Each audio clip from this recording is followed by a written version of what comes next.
खबरनामे के आगाज में आपको बताएं कि सुप्रीम कोर्ट ने तहरीक इंसाफ के मार्च के खिलाफ सेनेटर कामरान मुर्तजा की दरख्वास्त गैर मौसर करार दे दी।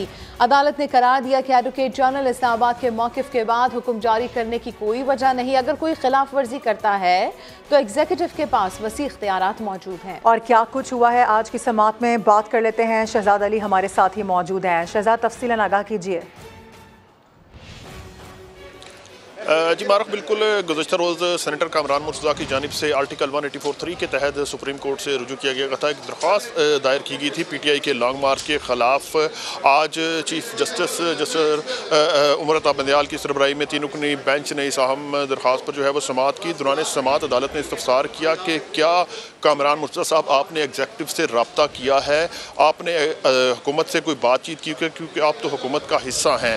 जिस पर जो है वो कामरान मुर्तज़ा ने ये कहा कि इससे कबल जो है वो अदालती फ़ैसलों की वजह से जो है वो PTI जो है वो 2 मरतबा इस्लामाबाद में धरने दे चुके हैं, जिससे मामलात ज़िंदगी मुतासिर होते हैं। जिस पर जो है वो अदालत ने एडिशनल अटॉर्नी जनरल को बुलाया रोस्टम पर, उनसे इस्तफसार किया गया कि क्या PTI ने इंतज़ामिया से रुजू किया है, कोई जगह या मुकाम का तयन किया गया है कि किस जगह पर जो है वो PTI का धरना जो होगा या जलसा होगा। तो इस हवाले से एडिशनल अटॉर्नी जनरल ने अदालत से कुछ देर का जो है वक्त मांगा, जिस पर जो है वो 30 मिनट के वक्फे के बाद जब दोबारा समात हुई तो एडवोकेट जनरल इस्लामाबाद जहांगीर जदून जो है वो इस्लामाबाद सुप्रीम कोर्ट में पेश हुए और उन्होंने अदालत को ये बताया कि PTI ने जो है वो एक ख़त लिखा है इंतज़ामिया को, लेकिन उससे कबल जो है जब PTI ने लाहौर से लॉन्ग मार्च शुरू किया था तो खून रेजी से मुतल्लिक काफ़ी जो है वो बयानात जारी हुए मुख्तलिफ जो है PTI के रहनुमा हैं उनकी जानिब से, जिस पर जो है वो इंतज़ामिया ने वज़ीराबाद वाक़े के बाद जो है वो PTI को जो है वो इस्लामाबाद में जलसे की इजाज़त नहीं दी। तो इस हवाले से जो केस है वो भी इस्लामाबाद हाई कोर्ट में ज़ेर समात है, तो जिस पर जो है वो अदालत ने सेनेटर कामरान मुर्तज़ा की जो दरख्वास्त थी उसको गैर मौसर करार देते हुए जो है वो खारिज कर दिया है। इस हवाले से ये भी रिमार्क सामने आए अदालत के जिस पर एडिशनल अटॉर्नी जनरल अदालत को बताया था कि आर्टिकल 149 के तहत जो है वो सूबा पंजाब को एक ख़त लिखा गया है इस मार्च के हवाले से, जिस पर जो है वो चीफ जस्टिस की जानिब से ये अहम रिमार्क सामने आए कि आर्टिकल 149 का जो मामला है ये काफ़ी संजीदा है, इसको देखना होगा। जस्टिस आयशा मलिक की जानिब से ये रिमार्क्स सामने आए कि क्या आए रोज़ जो मार्च होते हैं उनके हवाले से जो है वो अदालतों में रुजू किया जाता है। जो जमहूरी हक है एहतजाज का वो हर शहरी को हासिल है, लेकिन अमन व अमान की जो सूरत हाल का उसको कायम करना हुकूमत की जिम्मेदारी है। जी सही, ठीक है, बहुत शुक्रिया आपका तफसीलात के लिए। आगे बढ़ेंगे। इमरान खान के दौरे रूस से मुतालिक ताज़ा बयान पर तबसरा नहीं कर सकते। अमरीकी महकमा खारजा के तर्जुमान वेदांत पटेल की वाशिंगटन में प्रेस ब्रीफिंग। कहा, पहले भी कह चुके हैं कि लगाए गए इल्जामात में कोई सदाकत नहीं। अमरीका पाकिस्तान के साथ दीरीना ताउन की कदर करता है। प्रोपेगेंडा और बेबुनियाद इत्तलात को दो तरफा ताल्लुकात की राह में नहीं आने देंगे। खुशहाल और जमहूरी पाकिस्तान खित्ते और दुनिया के मफाद में है। U.S. values our long-standing cooperation with Pakistan and has always viewed a prosperous and democratic Pakistan as critical to U.S. interests. That remains unchanged. And we don't have a position on one political candidate of a party versus another. We support peaceful upholding of democratic, constitutional, and legal principles. And ultimately, we will not let propaganda, misinformation, and disinformation get in the way of any bilateral relationship, including our valued bilateral partner with Pakistan. There is not and there has never been a truth to these allegations, but I don't have anything additional to offer. Former Prime Minister Khan's comment. मेरे पास असल घड़ी मौजूद है। इमरान खान मुकदमे का शौक पूरा कर ले। सऊदी वली अहद से तोहफे में मिली घड़ी के खरीदार उमर फारूक अपनी बात पर डट गए। रेड लाइन विद तलत में खुसूसी गुफ्तगू करते हुए कहा, फवाद चौधरी अच्छे दोस्त हैं। उन्होंने बयान वापस लेने के लिए पैगाम भी भिजवाया था। रकम की अदायगी के लिए फराह गोगी ने बड़े नोटों का तकाजा किया और पैसों का इंतजाम करने में पूरा 1 दिन लगा। Same gift pack that was given by MBS. There is no second of this. You know, एक ही है, दूसरा कैसे हो सकता है? सऊदी वली अहद से मिलने वाली घड़ी का खरीदार मैं ही हूँ। उमर फारूक अपनी बात पर कायम। कहा, मुकदमे की धमकियों से खौफजदा होने वाला नहीं। इमरान खान की थ्रेट के आपके खिलाफ वो मुकदमा करेंगे। Do you think it's a hollow threat है या you ready for this? Serious है? मोस्ट वेलकम जी, अगर करना चाहते हैं जी। मेरे लिए तो ऐसी कोई बात नहीं कि मैंने कोई झूठ बोला, ना ही मैंने ये कहा कि इमरान खान खुद आए थे यहाँ पे बेच के गए। मैंने तो जो बात थी उसको मैंने क्लैरिफाई किया। रेड लाइन विद तलत में उमर फारूक ने इंकिशाफ किया कि फवाद चौधरी ने बयान वापस लेने का मैसेज भी भिजवाया। रात को बाद चौधरी साहब ने मैसेज किया था जी कि आप जो है ये जो आपने एलिगेशंस लगाए वापस ले लें। मेरे बड़ा अच्छा दोस्त है जी, अच्छे दोस्त थे। अब मैं तो नहीं कह सकता आज की प्रेस कॉन्फ्रेंस के बाद को अच्छे दोस्त हैं कि नहीं है। मेरे पास दुबई आए हैं, विजिट किया, मैंने उनको वाइन मतलब बाहर फिराया तुराया सब। उमर फारूक का मजीद कहना था कि अदायगी के लिए उनसे बड़े नोटों का मुतालबा किया था। बड़ी अच्छी तरह याद है कि हजार के नोट इन्होंने कहा था कि बड़े नोट चाहिए तो कैरी करने में आसानी होगी और कैश चाहिए। किन्होंने कहा था? इन्होंने कोई बैंक अकाउंट में जी फराग होगी ना जी, अगर वो मांगती बैंक अकाउंट में तो मैं बैंक में ट्रांसफर कर देता। इनफैक्ट उस कैश अरेंज करने में मुझे एक दिन लग गया। उमर फारूक ने काबा एडिशन की खरीदारी को अपने लिए एजाज करार दिया। बताया कि कंपनी डीलर ने उन्हें घड़ी $5 मिलियन में बिकवाने की पेशकश भी की थी। उमर फारूक को मशकूक शख्स करार देने वाले फवाद चौधरी के उमर फारूक से हालिया रवाबत का मुबैना सबूत सामने आ गया। उमर फारूक ने फवाद चौधरी के साथ होने वाली गुफ्तगू के मुबैना स्क्रीनशॉट्स शेयर कर दिए। फवाद चौधरी कल तक उमर फारूक को व्हाट्सएप पर मैसेजेस करके इमरान खान का नाम ना लेने की दरख्वास्त करते रहे। वो इससे पहले घड़ी के खरीदार को सरकारी ठेकों में मदद दिलवाने का वादा भी कर चुके हैं। फवाद चौधरी ने मुबैना तौर पर उमर फारूक से कारोबारी मामलात पर भी बात की। और उमर फारूक से वजारत मिलने के 1.5 साल के बाद मुलाकात हुई। साबिक वफाकी वजीर फैसल वावदा का नदीम मलिक लाइव में इंकशाफ। बोले उमर फारूक से मिलने के लिए आजम खान ने कहा था, दीगर वज़रा की भी उनसे मुलाकात हो चुकी है। मेरी मुलाकात एक डेलीगेशन के तौर पर बहुत ऑफिशियल हुई है और उसमें कोई चकी चुपी कोई गलत काम नहीं हुआ। बाकी वजीर भी मिले। आप कब मिले थे? मेरे ख्याल से मेरी वजारत आने के 1-1.5 साल बाद। तो तकरीबन वही टाइम फ्रेम बनता है जो हम डिस्कस कर रहे हैं। 19 का एंड या 20 की बिगिनिंग या मिड। आपको मीटिंग के लिए किसने बोला था? मुझे वजारत ने भी कहा था और मुझे आजम खान साहब को भी फ़ोन आया था कि डेलीगेशन आया हुआ है।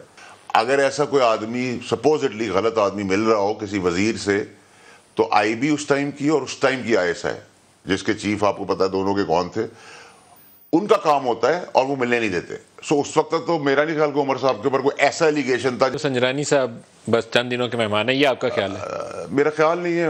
अल्लाह के हुक्म से मेरी कन्विक्शन है इसके ऊपर। जब उनके ऊपर नो वोट ऑफ कॉन्फिडेंस आएगा तो मेरे ख्याल से उससे पहले ही रिजाइन कर देंगे। वज़ीर दिफा ख्वाजा आसिफ कहते हैं कि इमरान खान ने घड़ी फरोख्त करके मुल्की साख को नुकसान पहुँचाया। मामला मंतकी अंजाम तक पहुँचाएंगे। खरीदो फरोख्त में मुलव्वस लोगों को पाकिस्तान आकर जवाब देना चाहिए। इमरान खान साहब को इस तरह बड़के मारने से, गाली गलोच करने से जो है सिलसिला ख़त्म नहीं होगा। वो कहते हैं कि मैं मुकदमा करूंगा, ये बड़ी अच्छी बात है, वो मुकदमा करें, अदालत में जाएं, सारे का सारा रिकॉर्ड सामने आए। फरा गोगी साहिबा को उन्होंने NRO दिलवाया है पंजाब हुकूमत से।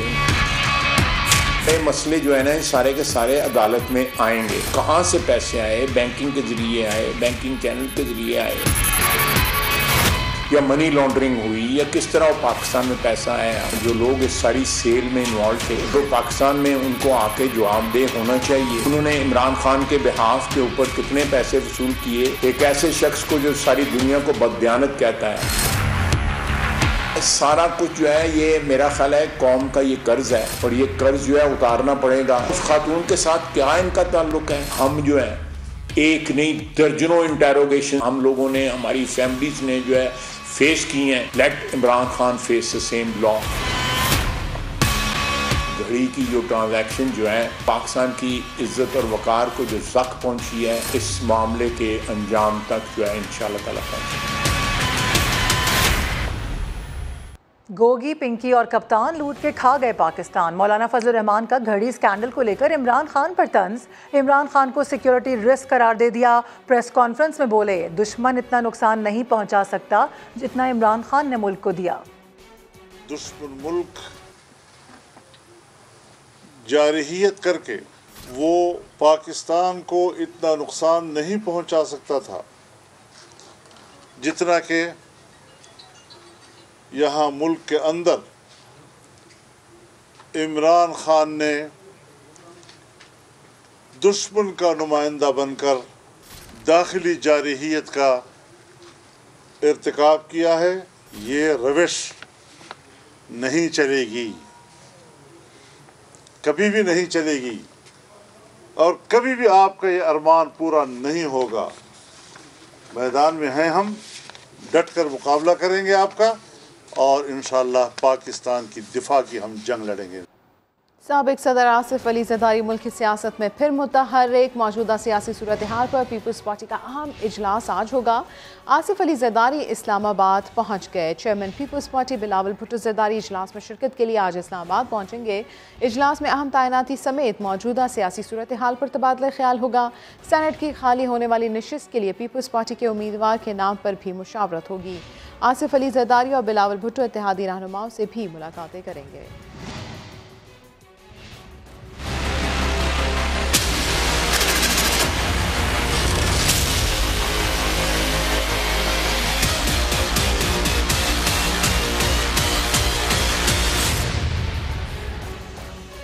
आलमी दिफाई नुमाइश में पाकिस्तान की जानिब से तैयार करदा स्पेशल ऑपरेशन व्हीकल भी मौजूद है, जिसमें दुश्मन पर मार्टर गोले फेंकने और ख़ुद को छुपाने के लिए स्मोक बम फेंकने की सलाहियत भी है। इसी हवाले से मज़ीद बता रहे हैं हमारे नुमाइंदे अहमद रहमान।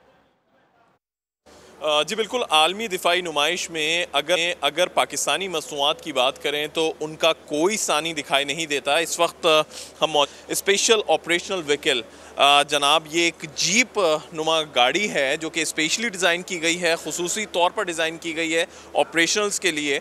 फ्रंट हिस्सा इसका जो है वो बुलेट प्रूफ है और इसमें अगर चाहें तो बुलेट प्रूफ मिरर जो है वो सामने भी लगाया जा सकता है, ताकि अगर फ्रंट से कोई फायर आ रहा हो तो उसको रोका जा सके। ये कि बाकायदा इसमें जो है वो गन्स इंस्टॉल की गई हैं दोनों साइड्स पे और एक ऊपर, ताकि अगर किसी जगह पर कोई बड़ी गाड़ी ना जा सके तो इस व्हीकल में वहाँ तक जाया जाए और दुश्मन पर फायर किया जा सके, फौरी तौर पर रिस्पॉन्स किया जा सके। ना सिर्फ फायर बल्कि अगर आप पीछे की जानिब आएँ इस गाड़ी में तो मार्टर गोला फायर करने की सलाहियत भी ये गाड़ी रखती है। तकरीबन 1.5 किलोमीटर तक ये मार्टर गोला जो है वो फायर किया जा सकता है। इसमें इसके स्मोक ग्रेनेड्स भी जो है वो यहाँ पर लग सकते हैं और जिससे जो है वो इस गाड़ी को छुपाया जा सकता है, इस सेंस में कि स्मोक ग्रेनेड जो है वो पहले फायर कर दिया जाए, वहाँ पर धुआं हो जाए और उसके बाद गाड़ी जो है वो वहीं से मज़ीद पहुँच सके। तो एक अच्छा ऐसा नुमाया जो है ये एक इजाफा है डिफेंस की फील्ड में जिसको काफ़ी पजीराई मिल रही है। जी, अहमद रहमान खान अपडेट कर रहे थे। आगे बढ़ते हुए आपको बताएं कि कराची के मोहम्मद शाह कब्रिस्तान में गंदा पानी लोगों के लिए अजियत का बाइस बन गया। फातिहा खानी के लिए आने वाले शहरियों का कहना है कि कम अज़ कम कब्रिस्तान से तो सीवरेज का पानी साफ कर दें। रिपोर्ट कर रहे हैं खुर्शीद आलम। गंदे बदबूदार पानी के ये मनाजिर नॉर्थ कराची के मोहम्मद शाह कब्रिस्तान के हैं, जहां कच्ची आबादी की सीवरेज का गंदा पानी न सिर्फ कब्रों की बेहुरमती का सबब बन रहा है बल्कि फातिह खानी के लिए आने वालों के लिए भी अजियत का बाइस है। अपने प्यारों की कब्रों पर जाने के लिए शहरियों को इसी गंदे पानी से गुजर कर जाना पड़ता है। हम अपनी वालदा की कब्र पे आए हैं पर यहाँ पर इतना गटर का पानी जमा है, लोग परेशान होते हैं, हम भी परेशान होते हैं आते हुए। ये इसी तरह का होता है, ये रोड पानी भरा हुआ होता है, अभी तो कम है, इससे ज़्यादा होता है पानी। अहले इलाका ने बताया बल्दिया उज़्मा की टीम सूरत हाल का जायजा लेकर भी गई थी, लेकिन सूरत हाल जूं की तूं है। कम अज कम कब्रिस्तान में तो सीवरेज का मसला हल कर दें। सारे गंदे पानी से गुजर करके मैं भी अपनी माँ की कब्र पे गया हूँ, तो कम अज़ कम इसके लिए कोई बेहतर इंतजाम किया जाए, कब्रिस्तान के हालात को बेहतर किए जाएँ। मोहम्मद शाह कब्रिस्तान का शुमार कराची के बड़े और कदीम कब्रिस्तानों में होता है, जिसका इंतज़ाम बल्दिया उज़्मा के पास है। शहनशाह गज़ल मेहदी हसन भी इसी कब्रिस्तान में आसूदा खाक हैं। कैमरामैन मोहसिन अली के साथ खुर्शीद आलम, समा, कराची। सिर्फ यही नहीं, आपको बताएं कि कराची में KMC के 38 कब्रिस्तानों में तदफीन के लिए जगह भी ख़त्म हो गई है। शहरी अपने प्यारों की तदफीन के लिए फलाही तंजीमों के कब्रिस्तानों का रुख करने पर मजबूर हो गए हैं। रिपोर्ट करेंगे मोहम्मद अली हफीज। यूं तो कराची का दिल बहुत वसी है, जो हर आने वाले को अपने दामन में समेट लेता है, लेकिन बढ़ती हुई आबादी के बाइस जहां रिहाइश के लिए जगह कम पड़ चुकी है, वहीं तदफीन के लिए कराची के कब्रिस्तानों में भी जगह नहीं रही है। बल्दिया उज़्मा कराची के 38 कब्रिस्तान मुकम्मल तौर पर भर चुके हैं। सीनियर डायरेक्टर म्यूनिसिपल सर्विसेज मजहर खान कहते हैं, हुकूमत से जगह मिलते ही नए कब्रिस्तान बनाए जाएंगे। हमने हर डिस्ट्रिक्ट पे 400 एकड़ ज़मीन मांगी है, लेकिन 2 डिस्ट्रिक्ट ऐसे जैसे डिस्ट्रिक्ट सेंट्रल और साउथ है, उसमें तो बहरहाल लैंड नहीं है। अब हम इंतज़ार कर रहे हैं कि वो हमें ज़मीन दे दें ताकि नए ग्रेवयार्ड जो है उनको इस्टेब्लिश किया जा सके। सकी हसन का कब्रिस्तान हो या पापोश नगर का कब्रिस्तान, केएमसी की जानिब से अब तक तदफीन बंद होने का कोई बैनर या बोर्ड नहीं लगाया गया। शहरियों को कब्रें लाखों रुपए में फरोख्त होने की शिकायत भी बढ़ गई हैं। प्राइवेट ग्रेवयार्ड हैं, मुख्तलिफ अंजुमनों के ग्रेवयार्ड हैं, अगर वहाँ पर ऐसा कुछ हो रहा हो तो मुमकिन है कि ऐसा हो रहा हो, क्योंकि कंप्लेंट्स तो हैं ऐसी। सरकारी कब्रिस्तानों में जगह खत्म होने के बाइस शहरी फलाई अंजुमनों के कब्रिस्तानों में तदफीन करने पर मजबूर हैं। एडमिनिस्ट्रेटर कराची मुर्तजा वहाब सिद्दीकी भी मामले पर हुकूमत सिंध को आगाह कर चुके हैं। अब देखना यह है कि हुकूमत कब कब्रिस्तान के लिए जगह फराहम करती है। कैमरामैन फैसल लगाई और फरहान यूसुफ के साथ मोहम्मद अली हफीज, समा, कराची। बल्दिया उस्मा कराची के 38 कब्रिस्तानों में तदफीन के लिए जगह खत्म हो गई। एडमिनिस्ट्रेटर कराची मुर्तज़ा वहाब ने भी एतराफ़ कर लिया। कहते हैं ये हकीकी मसला है, कब्रिस्तान के लिए ज़मीन की निशानदेही कर ली है। मज़ीद जानते हैं मोहम्मद अली हफीज़ से, जो इस वक्त एडमिनिस्ट्रेटर कराची के साथ ही मौजूद हैं। जी अली हफीज़, इस अहम मसले पर क्या कहना है मुर्तज़ा वहाब का? जिब्रुल, कराची वालों के लिए एक और परेशानी का ये सामना है कि जो बल्दिया उज़्मा कराची के 38 कब्रिस्तान हैं उसमें तदफीन के लिए जगह ख़त्म हो गई है। हमारे साथ मौजूद है एडमिनिस्ट्रेटर कराची मुर्तज़ा वहाब सिद्दीकी साहब। हम इनसे जानेंगे कि केएमसी अब हुकूमत सिंध से ज़मीन लेने के लिए क्या इक़दाम कर रही है और केएमसी के तहत नए कब्रिस्तान शहर में कब कायम हो जाएंगे। ज़मीन आइडेंटिफाई की जा चुकी है।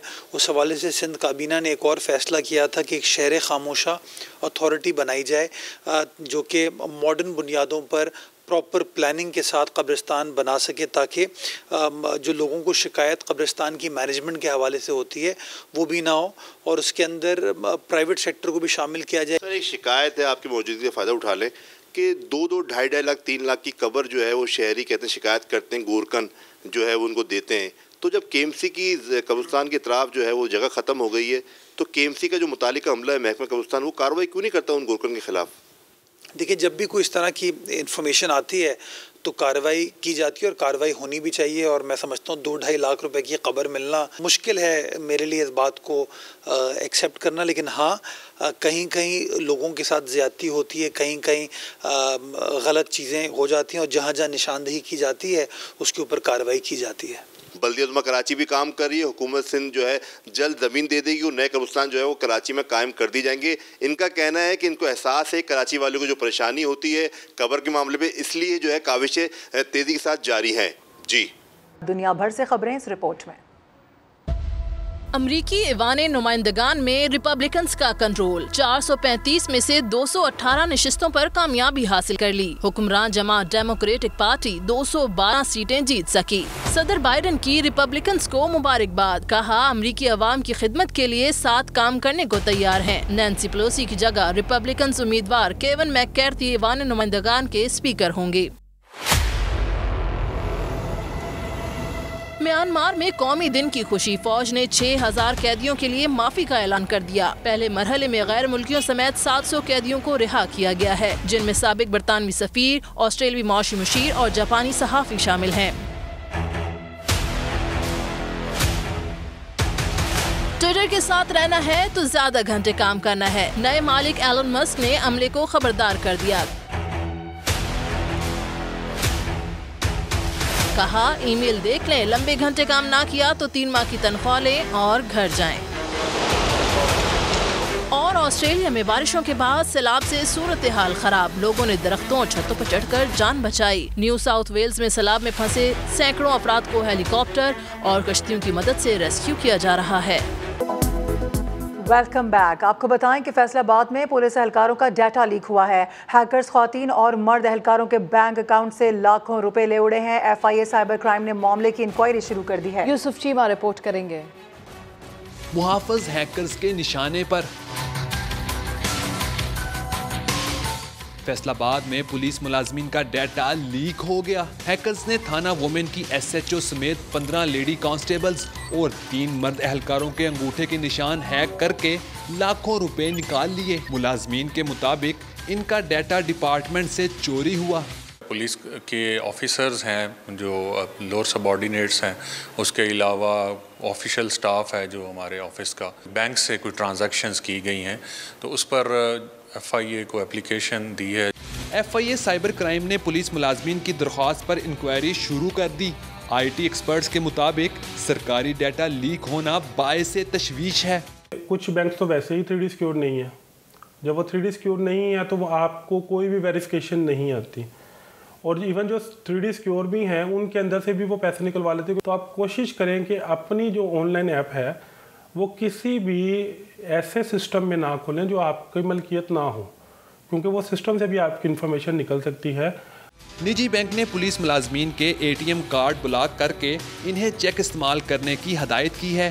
कैमरामैन रिजवान साबरी के साथ यूसुफ चीमा, समा, फैसलाबाद। ऑनलाइन फ्रॉड में रोज़ बरोज़ इजाफा हो रहा है। रवां साल अब तक सिर्फ फैसलाबाद में 1100 से ज़ायद शहरियों के अकाउंट से करोड़ों रुपए लूट लिए गए हैं। तफसीलात बता रहे हैं यूसुफ चीमा।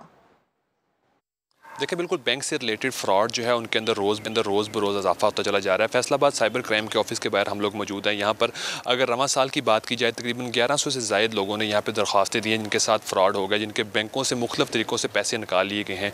और अगर ओवरऑल बात की जाए फ़्रॉड की किस्मों के हवाले से तो 3 तरह के मेन फ़्रॉड जो है यहाँ पे किए जा रहे हैं जिनके अंदर बैंक से रिलेटेड किए जा रहे हैं। उसमें बैंक में सबसे पहले जो है कॉल मास्किंग का एक काम किया जाता है, जिससे मिलते जुलते बैंक की हेल्पलाइन के नंबर से कॉल आती है जो कि पैसे निकाल लेते हैं अपनी कस्टमर से जो है इब्तदाई इन्फॉर्मेशन लेकर। दूसरी चीज़ जो है ATM कार्ड को रिप्लेस कर दिया जाता है स्मार्ट DAB बैंक से जो है आपके पैसे निकाले जाते हैं। जबकि तीसरा और अहम काम जो ये है कि आपके अंगूठे जो हैं वो सिलिकॉन के अंगूठे जो हैं वो चुरा लिए जाते हैं, आपका डाटा चोरी कर लिया जाता है हैकर के ज़रिए, आपका डाटा चोरी करके तो फिर आपके बैंक से पैसे निकलवा लिए जाते हैं। रवां साल बात की जाए तकरीबन 188 के करीब FIR यहाँ पर रजिस्टर्ड की गई हैं, जिनके अंदर तकरीबन 300 से ज़ायद लोग जो हैं उनको पाबंद सलासल किया गया है, यहाँ पर बंद किया गया, जिन्होंने मुख्तलिफ लोगों के बैंक अकाउंट से करोड़ों रुपये जो है यहाँ पर लूट कर फ्रॉड किया था। जी बहुत शुक्रिया।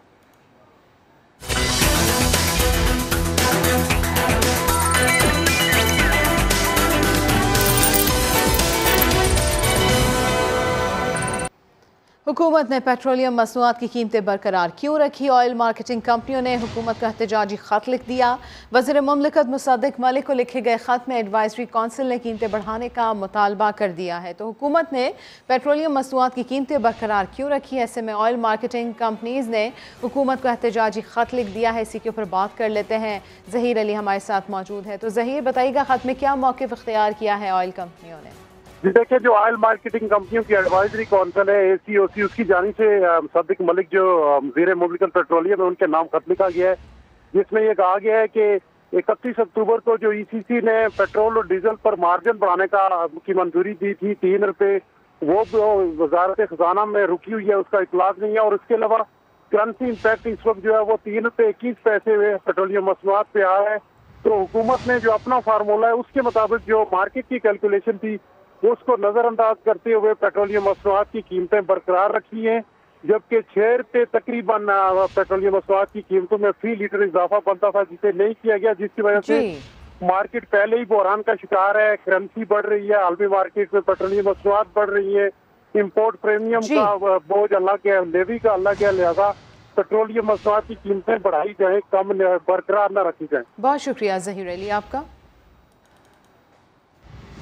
एक और अहम खबर है, डॉलर की कदर में मुसलसल चौथे रोज़ इजाफा देखा जा रहा है। इंटरबैंक में डॉलर 59 पैसे महंगा हुआ है और अब 223 रुपये का हो गया है। पाकिस्तान के बैरूनी कर्ज़ों पर इंश्योरेंस का रेट भी मजीद बढ़ गया है। पाकिस्तान के क्रेडिट डिफ़ॉल्ट गारंटी की शरह 79% से तजावुज़ कर गई है। अहम खबर है, डॉलर की कदर में मुसलसल चौथे रोज़ इजाफा देखने में आ रहा है, जबकि इंटरबैंक में डॉलर 59 पैसे महंगा होकर 223 रुपये का हो गया है। पाकिस्तान की बैरूनी कर्ज़ों पर इंश्योरेंस का रेट भी इस वजह से मजीद बढ़ता हुआ नजर आ रहा है।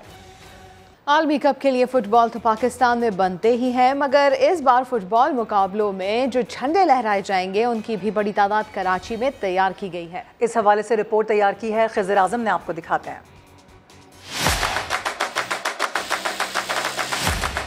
वर्ल्ड कप ट्रॉफी की जंग है कतर में, मुकाबला है 32 टीमों के दरमियान। कराची भी आलमी इवेंट में अपना हिस्सा डाल रहा है। मकामी फैक्ट्री में मेगा इवेंट के लिए मुख्तलिफ ममालिक के झंडे तैयार हो रहे हैं।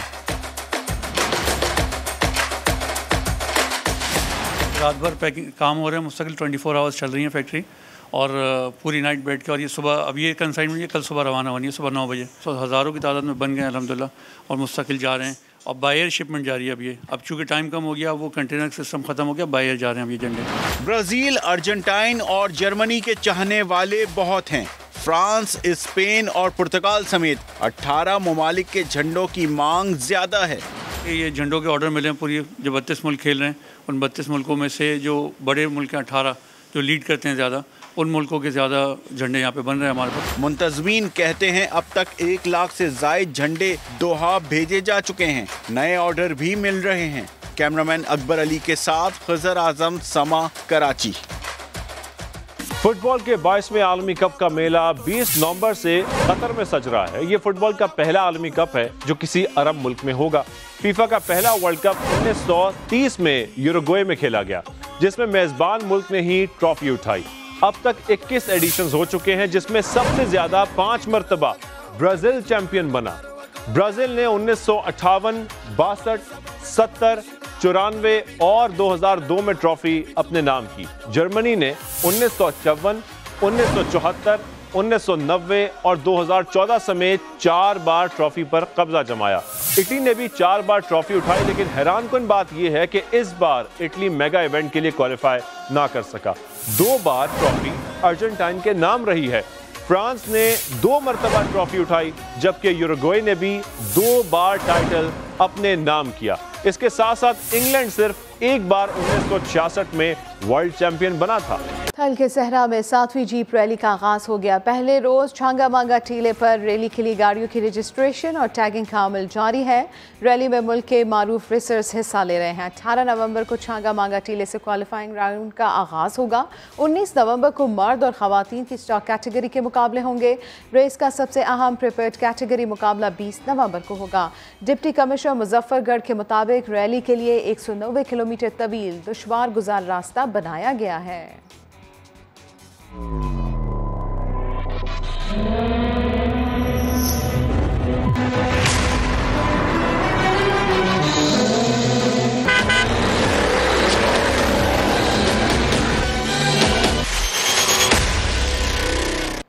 और वक्त का पहिया जैसे जैसे घूम रहा है, वैसे ही कई रिवायात माजी का हिस्सा बनती जा रही हैं। आपको पेशावर के शाह हुसैन से मिलवाते हैं, जो एक कदीम रिवायत को आज भी जिंदा रखे हुए हैं। इरफान मूसाज़ई की रिपोर्ट।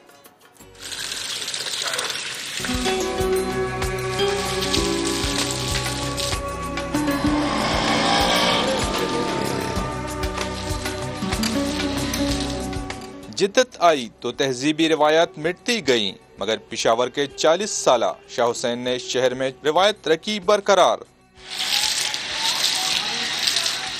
खांदे पर मश्क है शाह हुसैन के माश का वसीला भी और शहर की तंग गलियों में सफाई का जरिया भी।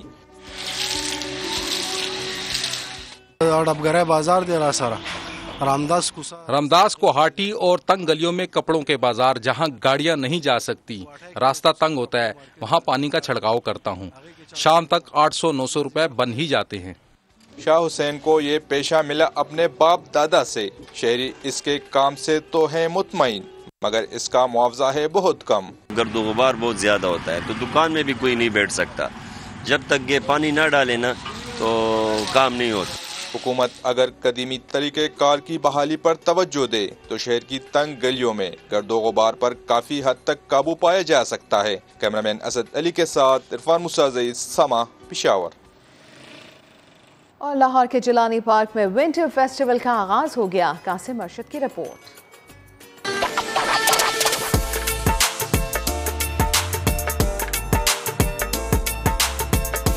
जिलानी पार्क में सजा विंटर फेस्टिवल, जहां खुश खुराक अहलियान लाहौर का रखा गया है खास ख्याल। देहाती माहौल में सरसों का साग, मकई की रोटी और गर्मा गर्म गुड़ फेस्टिवल का खासा है। यहाँ मलबूसात, जूते और ज्वेलरी समेत दीगर अशिया के स्टॉल्स लगाए गए हैं। बच्चे भी ज़हनी तौर पे फ्रेश हो जाते हैं, बड़े भी खास तौर पे मदर जो हाउस वाइफ होती हैं उनके लिए बहुत अच्छा ये सिस्टम है। गुड़ तो हम लोगों ने कभी नहीं देखा बनते हुए, तो बहुत अच्छा लग रहा है। हम लोगों को वाकई नहीं इन चीज़ों का पता होता। शहर में रहते हैं, गांव में ये सारी चीज़ें बनती हैं, वहाँ से हमारे पास आ जाती हैं और यहाँ पे बच्चों को पता चलता है कि हम लोग कैसे इन चीज़ों को, हम गांव में लोग कितनी मेहनत करके ये चीज़ हम तक पहुँचाते हैं। कमिश्नर लाहौर आमिर जान के मुताबिक ये फेस्टिवल शहरियों के लिए सर्दी की आमद का तोहफा है। विंटर फेस्टिवल इसमें लाहौर की जो कल्चर है, हिस्टोरिकल बैकग्राउंड है, लाहौर का जो आर्ट और ये सारा एक लाहौर का जो ये पहलू है, इसको उजागर करना। शहरियों के लिए विंटर फेस्टिवल लाहौर की रौनकें 1 माह तक जारी रहेंगी। कैमरामैन उमर अजीम के साथ आसिम अरशद, समा लाहौर।